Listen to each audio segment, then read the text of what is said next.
Good morning. Namaste. I'm here with my second video on stock market. In the first one, we discussed what is stock market, different types of stock market, and I elaborated on cash market in that video.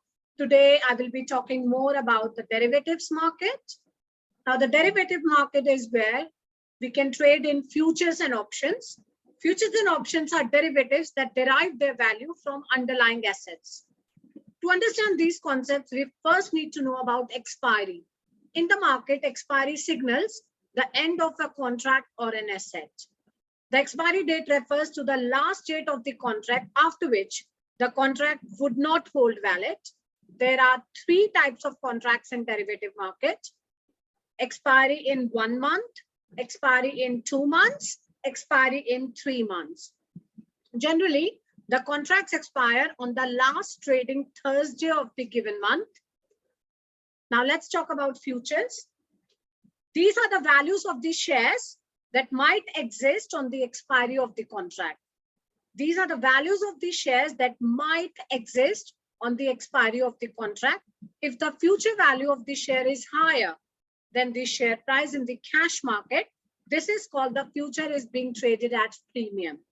So if the value of the share is higher than the share price in the cash market, future is being traded at a premium. If the future value of the share is lower than the share price in the cash market, this is called the future being traded at a discount. The difference between the price of the share in the cash market and the future price of the share is basically the interest that the market intends to earn. The greater the time period to expiry, the higher will be the future value and vice versa. So we can conclude that the price of the share in the cash market and the futures market is the same on the date of expiry because no interest is given for a single day. I'll repeat this again. The price of the share in the cash market and futures market is the same on the date of expiry as no interest is given for a single day. Now let's talk about options. These are the rights to sell or rights to buy the shares at an exercise price, EP. There are two types of options.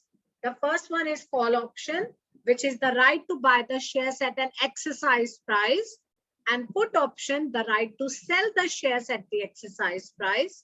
So the people in the options market can be broadly categorized in 4 different categories. We have call buyers. So call buyer is the person who buys the right to buy shares at the exercise price at the expiry. So call buyer buys the right to buy the shares at the exercise price at the expiry.